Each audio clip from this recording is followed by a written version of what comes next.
So, our next speaker is once again myself, Jean-Pierre Rosen. And what's that?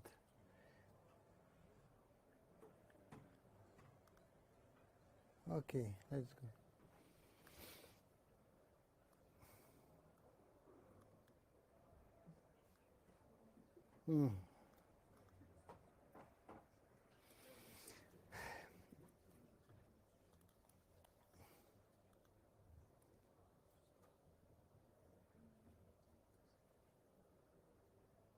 Okay, it works. About distributed era programming. So this was announced as a live demo, which is always frightening because you never know if it will work. So I'll try to go relatively fast on the slides. Then we'll make the demo, and if we have some spare time, well, we can. I'll show you another example, or maybe we can just come back to some of what I said. So this is defined in the reference manual in an annex, in the distributed systems annex. So it means that it's not required from every compiler to implement that. In practice, only GNAT did implement that. And well, I'm a bit sorry about that because it's a real nice feature of the ADA, and it would be nice if we had other compilers to implement it. So to understand what it means, it's about having one program distributed over several machines.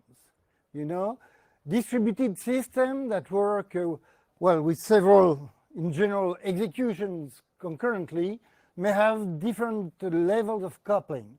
You have tasking when it's inside a single program with shared memory. Then you have the distributed systems annex, where it is a single program which is split over several computers. Okay? And then you may have different programs communicating over the network. So here it's a single program.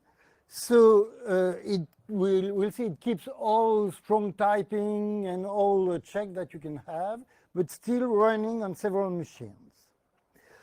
And the goal of the annex is to make the programmer concentrate on the problem and be freed from all the nasty details of networking, communication, differences in representation, and all those programs that plague distributed programs.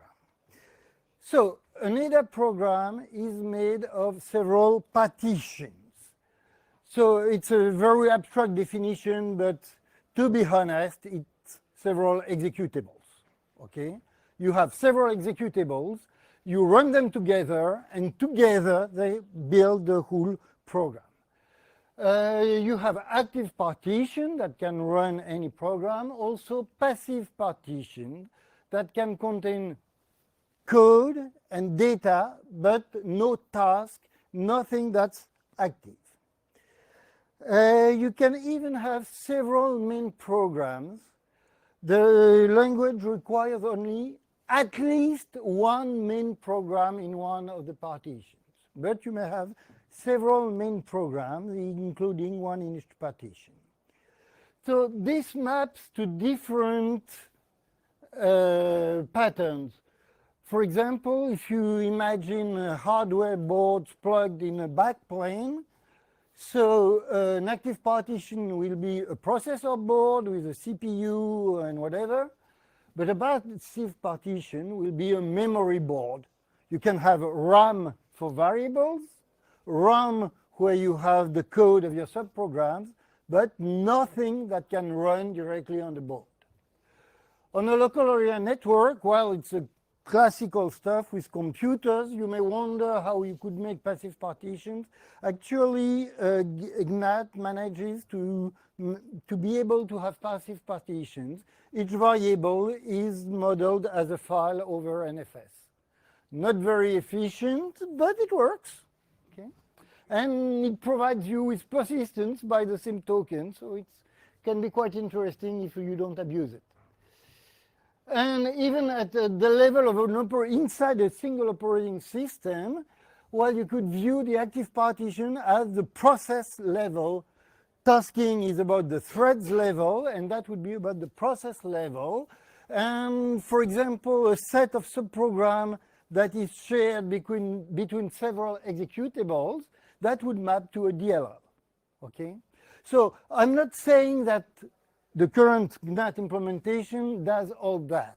But I want just to stress that the model is not linked to a particular model. It has always been intended to be implementable in several contexts, okay? What I mean is, if you take, for example, Java's remote method invocation, you designate a remote object through its IP address. So it's purely internet, there's nothing else you can do with it, okay? Here it has been carefully made independent of any particular network. So, of course, not all data can circulate on a network. A task, a pointer would be hard to, if you exchange them, that would not be possible, or it would be meaningless. So you need to have some restrictions. So the idea is you have a number of aspects that define how a package will behave regarding distribution. I won't go into too many details, but just to mention, you have a regular package that has no categorization. These are called categorization aspects. Without categorization, the packages are duplicated, so they are independent. If you have a variable in a package in a partition, that variable is not related to to the same variable, while with the same name, in another partition. Your shared passive package are used to manage the data that's directly shared. So it's a common memory between the different partitions. Remote types allow the definition of types that can be exchanged between the partitions. And remote call packages are the most interesting ones, the ones that can make RPCs, RCP, remote procedure calls, where you can, from a node, from a partition, call something that physically resides in another partition. And for each kind of categorization, of course, there are a number of restrictions about what you can do. Those restrictions are very complicated. You don't need to understand how it works. You put the categorization, you compile, and the compiler will tell you what's allowed and what's not allowed. In Ada, we trust the compiler, you know. And since all the consistency of the program is guaranteed at program level, this means that all the data representation are guaranteed to be consistent over all the partitions. So you get a remote call. When you call a subprogram that's something in another partition, directly by calling what is called a remote subprogram. So subprogram with the aspect remote call interface, so it's classical RPC. Of course, you have to know the name of the package. If you call a subprogram, you have to know the name of the package. So in terms of distribution, it means you know the server. You have a certain special kind of pointers that allow you to designate a subprogram in another package. So it's a typical callback where you can call back a subprogram through a pointer in another partition. But then you have to get the pointer from somewhere, so you have to have some kind of name server that will provide you with the pointer to the subprogram being called. And you can also have remote objects, the famous remote access to class wide types. So basically, you can have a pointer to an object in the sense of a tag type, and you can invoke methods of objects that are located in a remote node. Okay, so you can have distributed objects and directly call the methods of the object. But once again, since you need to first get the pointer to the object, then you need some name server. And the whole semantics of Ada is preserved. So if a remote call raises an exception, you'll get the exception. All typing are checks and to be consistent and so on. So distribution is completely transparent, at least for the client, for the caller. When you transmit data over the network, the interface is designed in such a way that it uses the streams mechanism. In Ada, we have streams inspired without any shame from C++ streams, and you have standard streams provided by the compiler, and you can redefine the streams. So the marshalling operation, transforming your high-level data type into a stream of bytes, is performed automatically by the compiler using those streams that you can redefine. So for example, if you have a type name, for example, password, you can redefine a marshalling function so that this type is always crypted, and that your own redefinition will be used by the compiler, and therefore you are guaranteed that never to have a clear password over the network. So it means that strong typing is totally preserved. You don't send bytes, you exchange through the normal mechanism high-level data. So how would you write in general a distributed application? First of all, very important, you don't care about distribution. It's very tempting when you know that you'll have something that will work on several computers to think first, oh, what am I going to put on that computer and that? If you do that, any change will require a total redesign of your application, and it will be extremely costly. No, the best way to design a distributed application is first to design your program on your own machine. It works, and you debug it, and you design it on a thing as a regular application. Then you categorize. You look at what you've done. You said, well, these are some casual utilities. I don't need anything special. Here I have a centralized database, so it must be shared if it's ever distributed. Here are the types that are used to exchange data with that database and so on. So you just drop those little aspects on your code, you recompile, and you bow your head, because in general there will be some restriction that's not obeyed, so you need to change things here or there to make sure that it corresponds to your intent. That's quite often, for example, you'll take off some type definition from a package to make a special remote types package, or some changes like that. Then you decide on the distribution. You decide that you will make 3 partitions, and well, the only shared package are the remote call interface packages and, of course, the shared passive. So these are to be attached to some explicit partitions. This is done thanks to a configuration file, and I'll give you an example shortly. Okay? You recompile.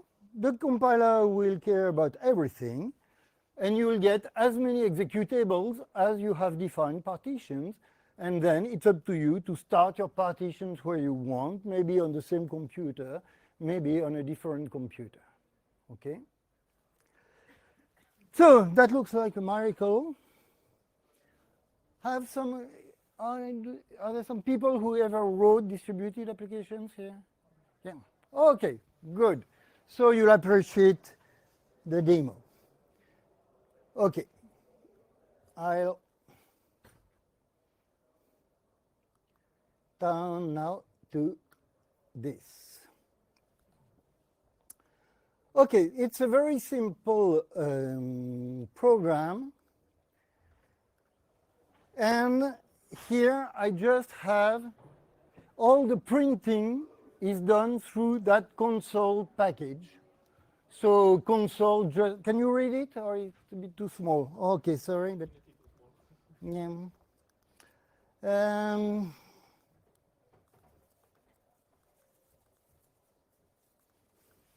Okay, that's better. So it's just a package, and we print by, for the moment, it's a regular package, no categorization, okay? Then I have a server.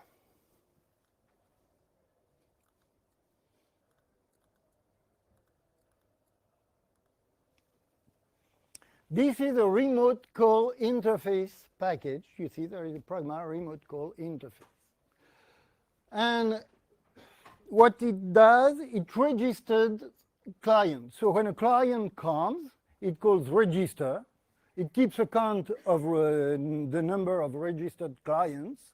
And when that count reaches the expected number, in that case 3, then I have a function must terminate that tells that now everybody has arrived. So I can show you quickly the body if you want. Come on. Okay, let's do it this way.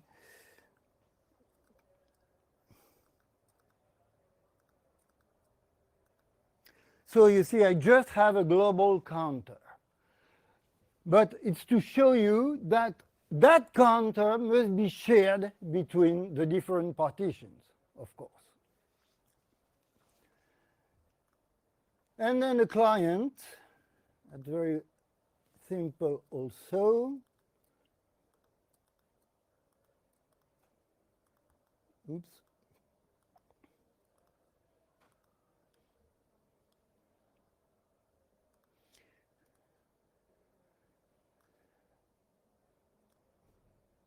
Will fit? Just not. Okay.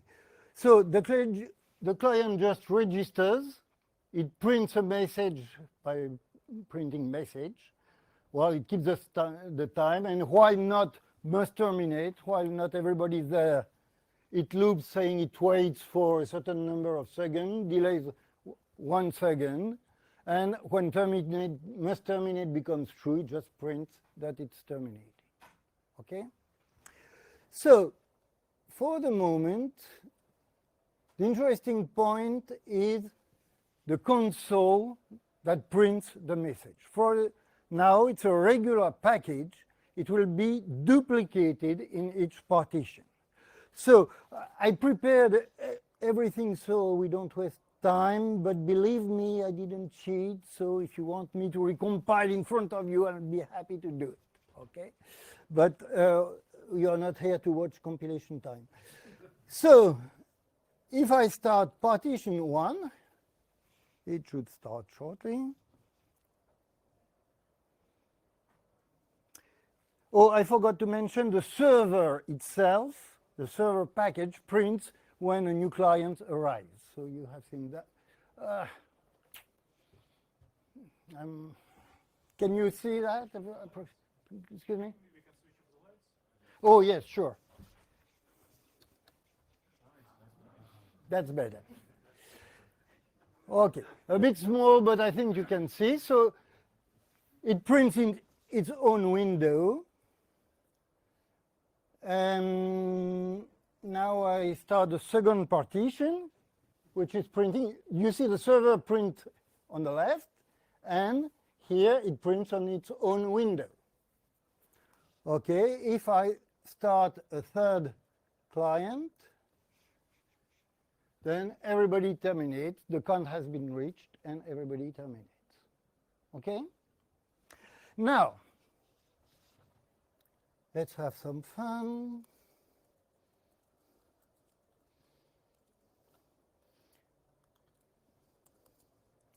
I change to another directory where I prepare the second step of the demo.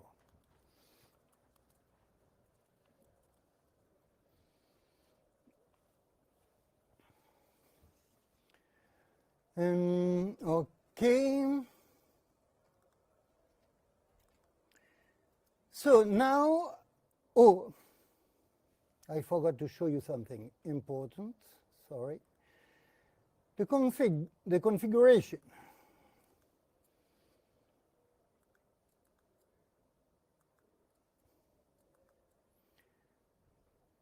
So this is the file that defines the distribution, the configuration. Here you see I just declared 3 partitions, and I have only one remote call interface package, the server. So I said that the partition 1 contains the server. Client is my main procedure, and well, in that system there is a kind of main procedure, you know. So this one is in partition 1, and there is a secondary main in partition 2 and partition 3. That Pragma starter here because I need to start all this in 3 different windows, I start them by hand. But you can have the compiler generate automatically a starter that will run every partition in, you can tell in which, on which machine and so on. And the funny thing is that starter can be written either in Ada and automatically compiled, or generated as a shell script. So if you want to see what happens. And that's generated automatically. Okay, so we move to step 2. What did I change here? Very few.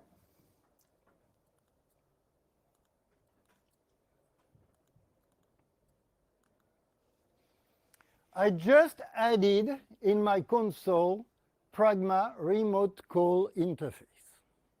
I didn't change anything else, but now, in a sense, I have a printer server. Instead of each partition printing in its own domain, I have a shared printer server. And at the level of the configuration,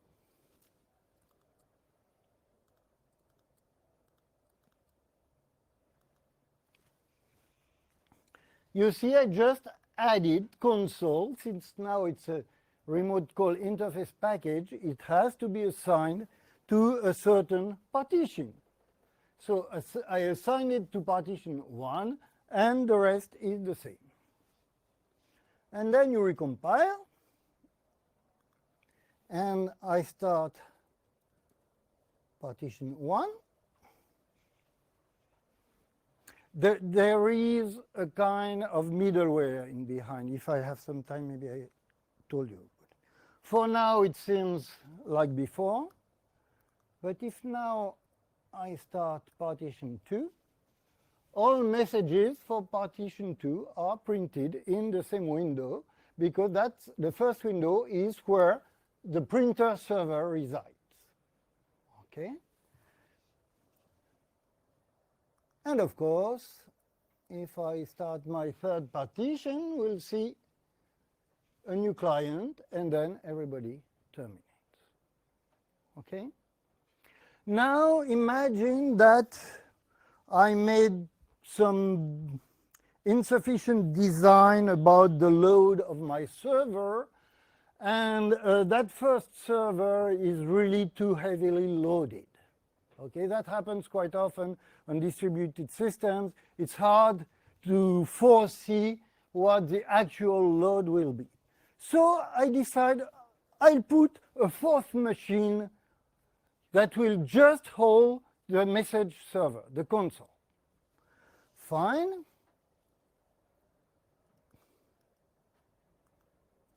step 3 here.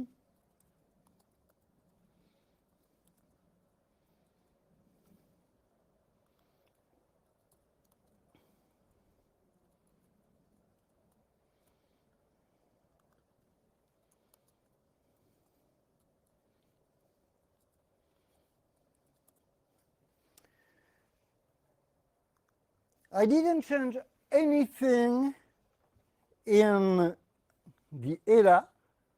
I just changed the configuration file. Okay, for you to see. I define a fourth partition here where I put the console. Okay, that's all I did. I didn't change the software at all. Recompiled. Okay, it's here. So let's start partition 1. Nothing happens. Of course, it's printing in partition 2, in partition 4. Okay, let's start it now. And you see all the messages are now moving to that dedicated partition for printing. Okay. And of course, if I now start partition 3 up, everybody terminates nicely. So this is just a small program to demonstrate it. But think about it. I first started with no centralized server. Each part of the program used its own local server. Then I decided to have one centralized server to do everything. I added one pragma, changed the configuration file, and recompiled. That's all I had to do. And then I decided to change the way the load is split on my different server. Add a new machine with a new server. I changed one line in my configuration file. I didn't change my EDA software, and I had my new configuration. Okay? So generally, people who never had to cope with distributed systems find that very nice. Those who had to cope with distributed systems are absolutely stunned by this, because all the hard work, yes, I have some spare minutes, I can show you something, is done by the compiler. When you compile something with a distribution, you see here a little directory that appears with the name DSA. That means Distributed Systems Architecture. Okay? And if you look at that, you'll see the partitions, and you'll see all the files. You see a number of EDA files here that are all automatically generated by the systems and compiled by the system, that ensure the whole of the data transmission, the coordination, finding the name server, and all those things that you need when you are doing a distributed system, all generated automatically. Okay?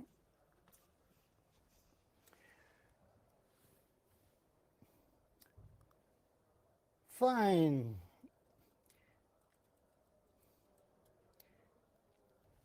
So, well, since we have some more,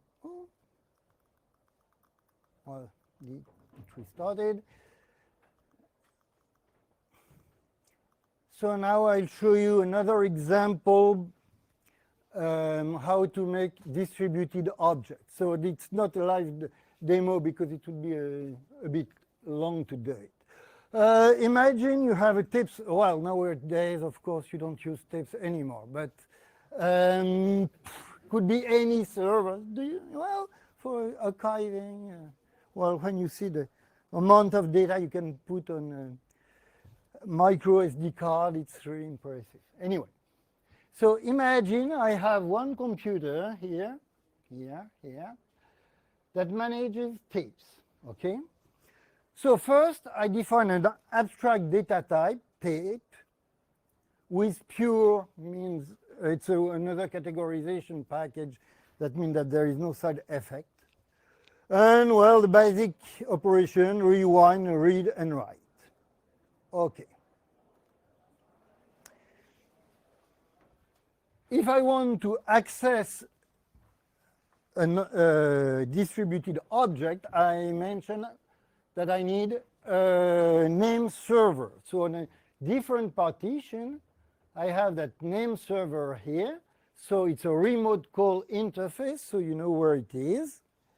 And it defines a pointer to that tapes.instance T class. So it's a class-wide type, a type that encloses all descendants. And since it's a regular name server, you register a pointer to a tape under a certain name.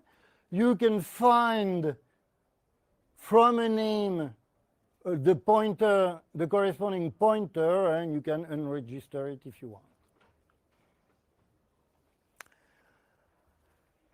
Now you have an implementation of that object, so a tape driver, and so you define your own tape. If you want the driver, the concrete implementation of a tape drive, and so you redefine the procedure, rewind, read, and write. By the way, the overriding keyword here makes sure that you are actually redefining a method and not due to some typo or anything else, defining something new. You declare two tape objects here, and you register those tapes under a certain name to the name server. So you send to the remote name server a pointer that through the network designates your two tape drives. And then the client, which is a pure normal program without any categorization, can declare two objects of type pointer. It will ask the name server to give the pointer that through the network designate those tape drives, and use that as usual. Now, maybe you didn't notice that, but there is nothing in that example that refers to distribution except some pragmas here or there. You just write it as a normal software, and then you write your configuration to tell on which computer you want your tapes, on which computer you want the name server. And normally you build your program by calling Nutmeg or GPR build on your project file. All you have to do is call po-gnatdist on the configuration file, and it will recompile everything, and that's all you need. Okay. Oh, I've been even a bit earlier. We have 5 minutes for questions. Wow, so impressed. Yes, please. Go ahead.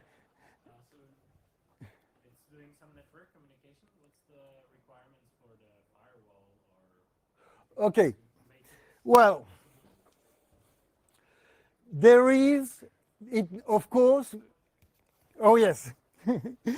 So the question was about the communication, the necessity of a firewall and problems with firewalls and so on.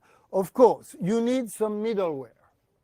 And I was afraid of being a bit short in time, so I didn't put the slide. But there is a middleware that's provided. I won't cheat, I'll show you. Here in that window, you have the middleware running. Okay? And when the middleware starts, it gives you a magical string that's somewhere here. Okay, polyorb, COBA, name service, blah, blah, blah, blah.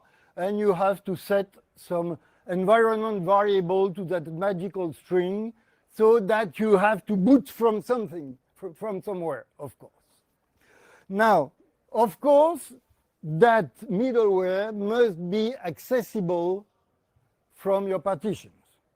So, of course, if you have firewalls in the middle, or actually, I intended to make the demo a bit more impressive by having one of the partitions running on my computer at Issy-les-Moulineaux near Paris. Okay, and through, of course, a VPN. But it happens that the Wi-Fi here, there is a firewall that does not let the VPNs. Okay, so I had to make it local. Okay, normally it would have been even better because, well, trust me, I'm sorry, or come to my office in Issy-les-Moulineaux. I can show you that it's exactly the same thing if one of the partitions is running Linux instead of Windows. Okay, it works exactly the same. But of course, you don't get rid of all the problems inherent with networks. Okay. Other question? With networks, what about error handling? What happens if the server is not available or lose communication of requests? Okay. If it's not available when you start, you have an exception and the partition doesn't start. Okay. If you lose it, well, actually, the middle, maybe the ADA core people could answer that better, but the middleware allows you to exchange the IP addresses of the various partitions. I'm not sure that it plays a role once it's completely started. No, okay. Well, it's a very specialized domain, so you have 2 or 3 guys at EDACOR that know the answer, and the others trust them. There is an exception that's intended for communication problems in the network interface.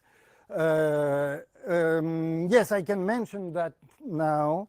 All communications have to go through a dedicated package called system.rci, and that package and the implementation of that package is in charge of the transportation layer. And the standard makes it very explicit that you are allowed to provide your own implementation on that package. It means that if your compiler supports that annex and you have some proprietary networks, safety critical, whatever, then you just have to rewrite the body of that package to handle all the communications, but the compiler does not know about the transportation layer. So you can use various networking solutions with that. Okay? Something else? Yeah? Not only I can't answer your question, but I have one for you. The configuration file that you showed us is part of the ADA specification? No. No, it's special to the polyorb implementation. Oh, yes, I was talking about that and I wandered somewhere else. But here, the middleware I use is called polyorb. It's something that's provided by ADA Core also. And it's called a schizophrenic middleware because it has several personalities in the same person at the same time. So it is a middleware for the distributed system annex, but at the same time, it's a COBA server and MMA or something like that server, some other protocol. and it allows the simultaneous views of the same object.